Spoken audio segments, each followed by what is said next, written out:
first step, it's going to look like, I don't know where the best place for y'all to see this is, but when you put it on between centers, you need a tenon, and you can see the three corners that are going to come out. So this is the first process. Now, when I start with this cube here, the way you get the three corners is you have an axis going through the longest part of the cube. So it's going to be spinning like this. Very important part, you have to cut off pieces here. This has to be measured very carefully. And on this particular one, I measured 1 1/4 inches, 1 1/4 inches, 1 1/4 inches down here, and then you carefully cut it, and you draw lines to make sure that when you cut it, that you stay on your line. Then after that, one of the things you need to do is you go from the corner to the center of the opposite side, drawing a line, and you do that all 3 times. The lines will cross right at the very center. And then I took a punch and punched a little hole in there to make sure that when I've mounted on the lathe, that this hole is going to be right on my axis of the centers. You do that on both ends, so that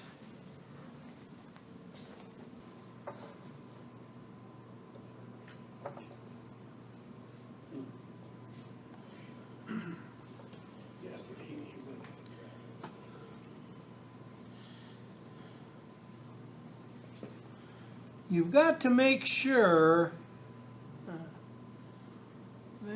that you're lined up, because if you're not lined up properly, what happens is your wall thickness on your 3-cornered bowl is not even.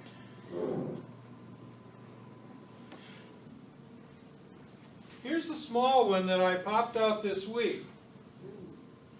So that's sort of what it looks like. It isn't finished, and one of the things is, you notice, I'll send this around for you to take a look at. And I got a chunk that flew out of here, not while it was on the lathe, but I had a little bit of degradation of the grain, and I popped it on a sander, and it popped a chunk out of there, and you can see where it went out. So the sander did it, not the lathe. But you can look at the wall thickness, and this is one that I was very careful to get all my measurements exactly right. Now, I left the tail on it, and usually when I finish something like this, I would cut away. Like that'll come off. Of course, that stub will come off. But then I would carve out so that I've got 3 legs. And I'd have the legs just because I think it's artistically pleasing. The legs match where the tall points are. But this is what it looks like at the end. Now this one obviously isn't finished. I just, because I glued that in and I let the glue sort of run. But you can see this is, one of the other things. When you're doing this, when you get to this stage here, if you're going to need to sand, a good time to sand is when you're at this stage, when you get the outside sanded. Now you won't have it, you won't be able to sand everything, but you'll be able to get all these corners here have a hard time sometimes getting nice and even. So you may need to do some sanding when you just got just a little space there. So that's part of that process. What wood is that? This wood that I have in here now is sassafras. And sassafras is a nice turning wood. It's got a little natural oil in it. Now when this thing starts spinning, you're going to see 2 shadow lines where these points fly by. And since you don't have a lot of area that you're constantly turning, especially at the beginning, you need to watch your shadow lines. So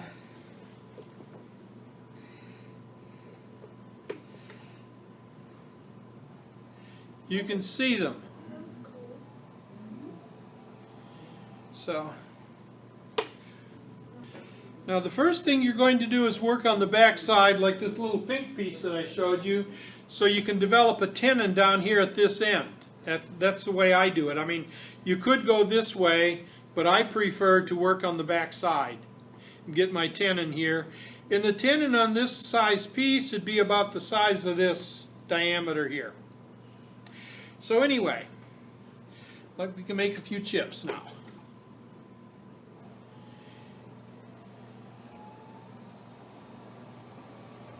And I'm running this at about 1,000 RPMs.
When you're doing this, one of the things when you're cutting into this shadow line, you want to be don't come from the back ever, because you come from the back and you're going to tear out.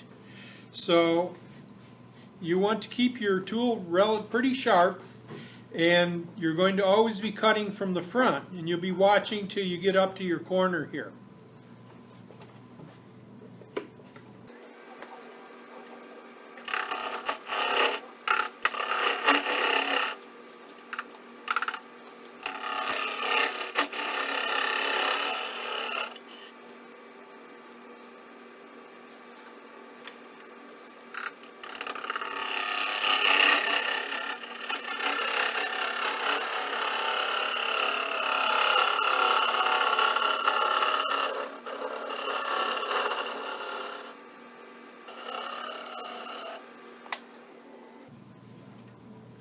So you can see my shape is coming along now. I've just got a little bit here to finish, and I'll have most of my outside done.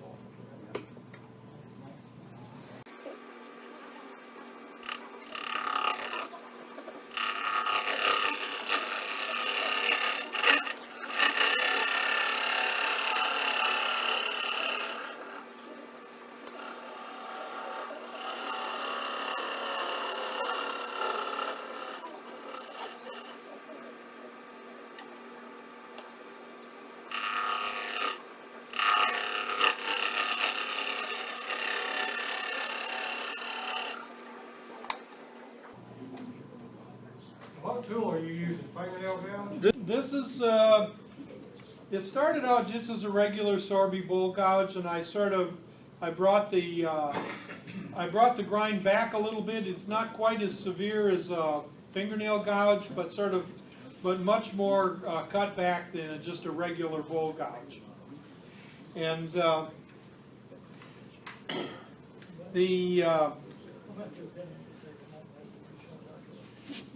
I don't think it matters too much on the grind of this for what I'm doing. Actually, when I get down on the inside, it would be better if I had a regular grind bowl gouge to get into that bottom. But this works fine for the sides. I'm going to now make this tenon. I'm going to cut this tenon so it's ready to go onto a chuck. I'm pretty good out here. I've got just a little bit. I need to try to clean up this just a little bit in here, but you can see that it's not touching a whole lot. And you know, sassafras is a little soft. Actually, cherry or maple would work as well as anything for this kind of application. But I happen to have a piece of sassafras the right size. Well, by the right size means it was at least 6 inches in diameter, which is there, or 6 inches on the side, which is what this cube was when I started.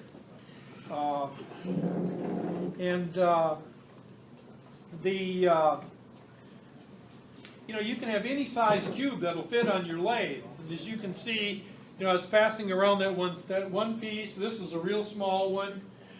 This one's much larger.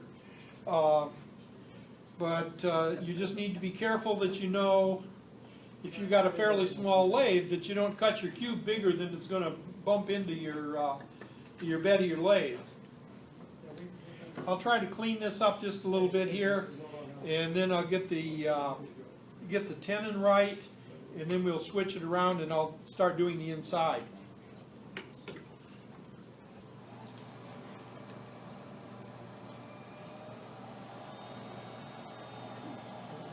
I'm going to bump this up a little bit just so that I can, it's hard to see that, that shadow line right now.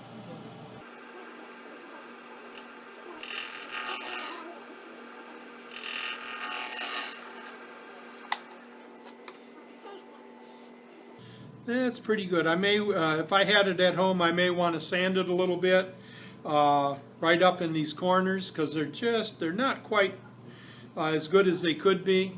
So I may want to sand those 3 corners. What I would do, I would just take this and use a vibrator sander, you know, like those 4-inch square, and just set it on there and hit those 4 corners. While it's not running on it. Right, yeah, when it's just sitting on the lathe, so I can control it a little bit, but it's not going around. Right. A lot of times when I'm trying to get a nice square part on the piece, I'll just use this bead tool, which I've got here, to get that squared up.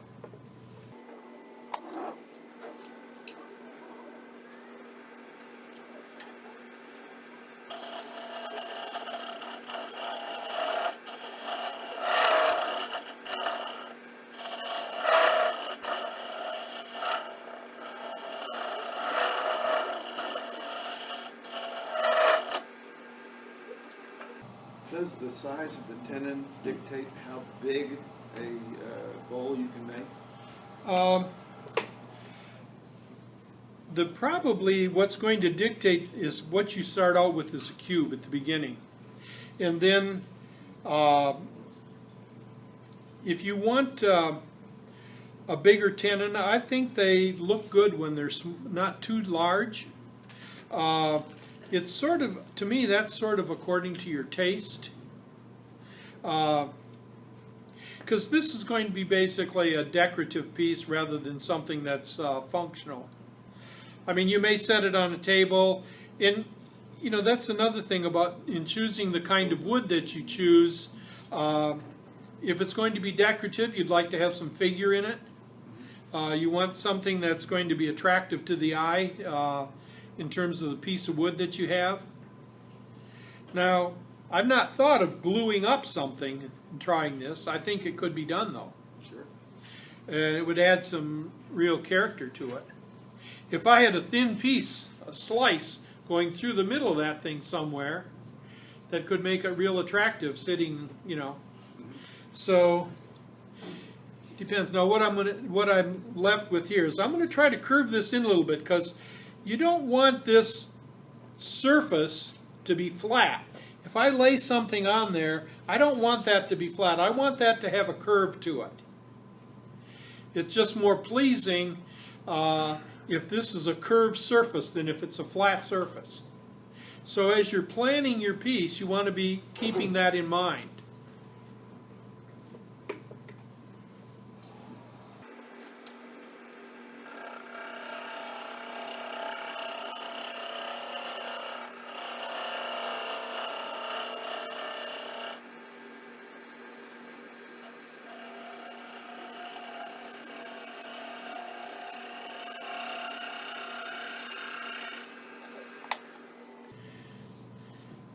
now would be a time to take a piece of sandpaper and sort of finish it. Does this lathe have a reverse? Yes. And then maybe having it at slow speed and reversing it to sand it in the other direction. Because if I feel this, it feels good this way, and I can feel the grain coming backwards, so sanding it in both directions.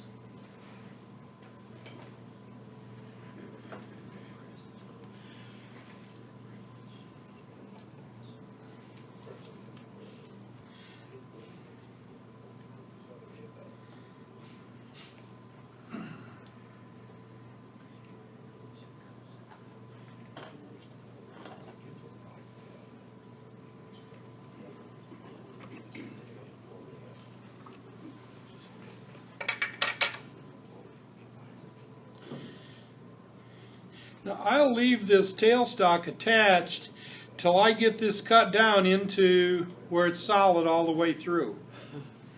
This is the same grind basically as the other gouge that I was using, but when you start cutting in here, you want to have a very sharp gouge. So this has just been sharpened so that when I come in, I can hopefully avoid slivering on this edge.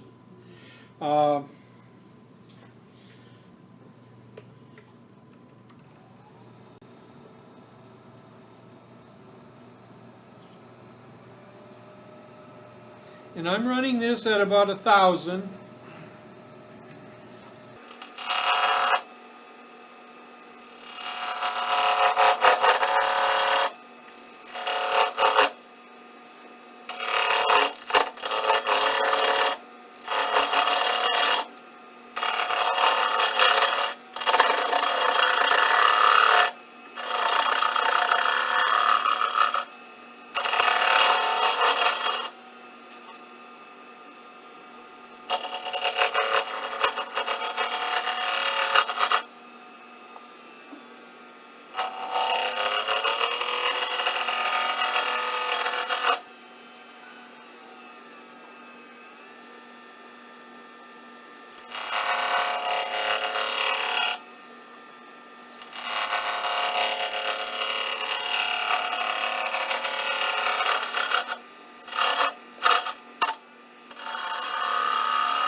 Right now is when you're going to determine your wall thickness of your piece.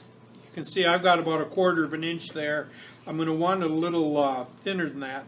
The other thing to keep in mind when you're turning one of these pieces, since your grain pattern, since you're going the diagonal of this cube, your grain pattern sort of goes cockeyed, and you're going to have, you can see here I've got some tear out. I mean, that's going to be some potential risk that you're going to have as you try to do this. So anyway, you keep that in mind.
I'm trying to get my wall thickness down to about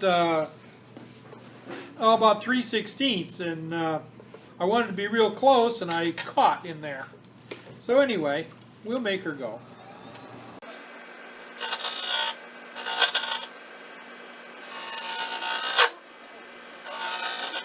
Seems like I'm a little low.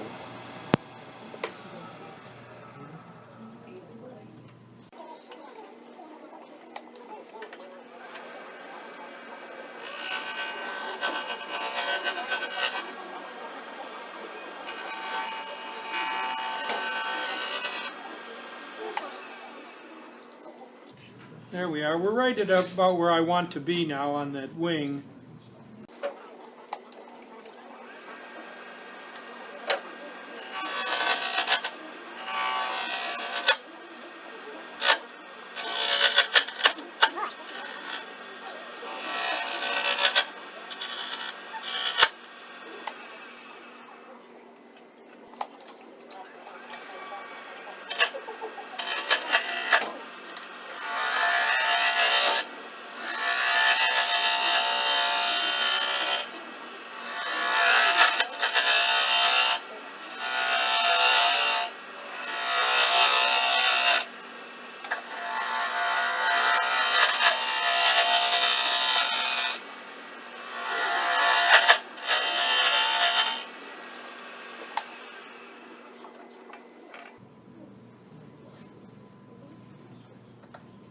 So you're able to switch to a pull cut once you got away from the wings there? Is that?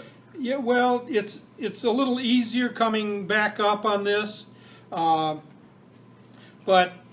I like the push cut till I get down to where I'm cutting to my total width of the thickness, and then once I get there, then I'll take and cut this off, and then I'll just have it mounted only on the tenon, and then I can pull this out of here and I can swing around and get my cuts a little easier, because this sort of gets in the way when you're trying to do this this push cut.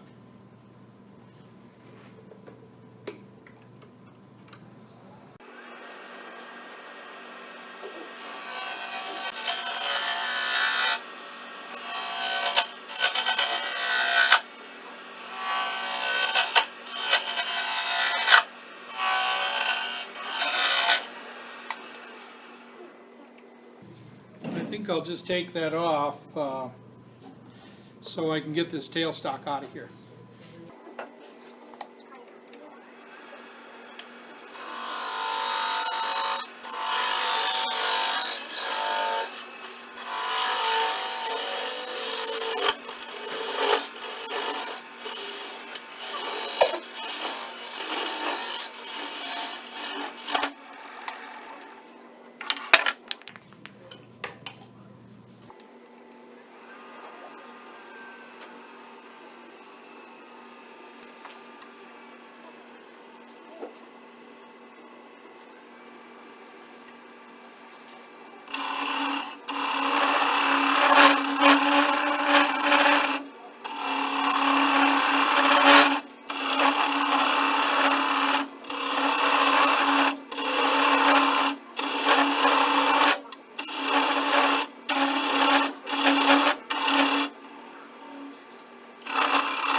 Yes. Can I ask you a question?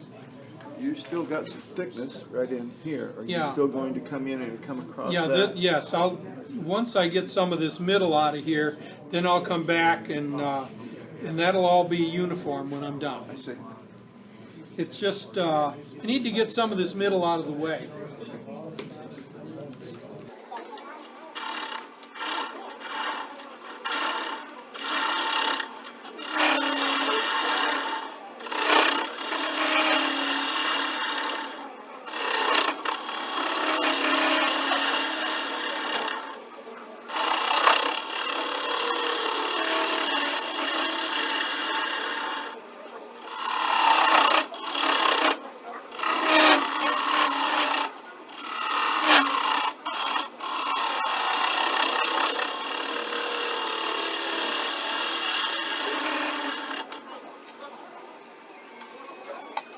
See, when you were asking me, Dan, now I can get my tool rest in there, so I've got just a little space. I see.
Well, my wall thickness isn't too bad right about there. It's a little, it could go down a little bit, and that would probably be better.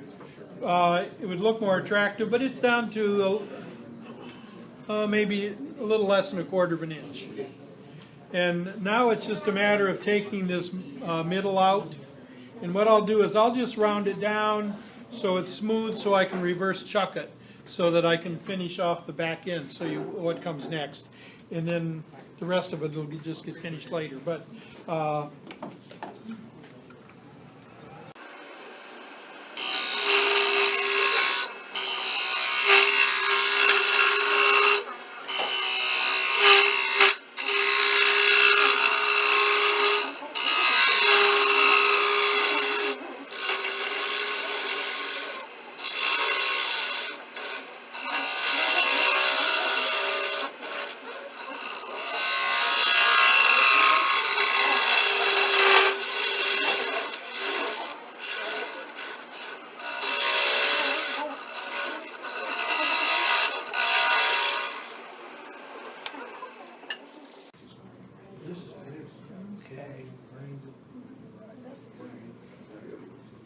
How do you like the lathe, Rich?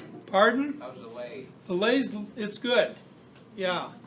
It was a little bit tough because of the grain on this, and it was causing me to chatter, but I don't think it would ordinarily.